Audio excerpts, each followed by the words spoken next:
Pemerintah Desa Pasir Jambu, Kecamatan Sukaraja, Kabupaten Bogor pada Rabu siang menggelar musyawarah desa terkait ketahanan pangan dan rembug stunting bertempat di aula gedung kantor desa. Musyawarah desa yang sedang dilaksanakan di masing-masing desa dalam ketahanan pangan dan rembug stunting itu adalah sebagai upaya pemerintah untuk meningkatkan perekonomian desa yang dibiayai dari anggaran dana desa.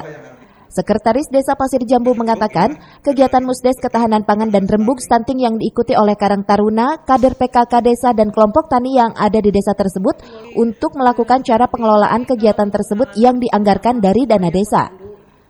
Kegiatan musyawarah desa atau Musdes terkait ketahanan pangan dan rembug stunting. Di mana dalam kegiatan ketahanan pangan itu kan diamanatkan dari dana desa untuk kegiatan ketahanan pangan 20%, dan kita sudah anggarkan di APBDes dan kita hanya penentuan terkait jenis kegiatannya atau jenis usahanya yang akan kita laksanakan.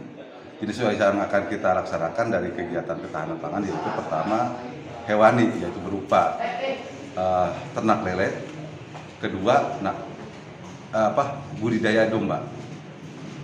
Untuk hewaninya, untuk nabatinya yaitu kita akan menanam sayuran secara hidroponik, yang insya Allah pelaksanaannya untuk hidroponik nanti di atas kantor desa ada lokasi yang kosong akan kita gunakan untuk kegiatan hidroponik, dan untuk kegiatan hewaninya ada di 2 titik, yaitu di RW 6 dan di RW 9. Jaini berharap kegiatan Musdes yang telah diprogramkan oleh pemerintah bisa berjalan dengan baik dan bisa meningkatkan kebutuhan masyarakat.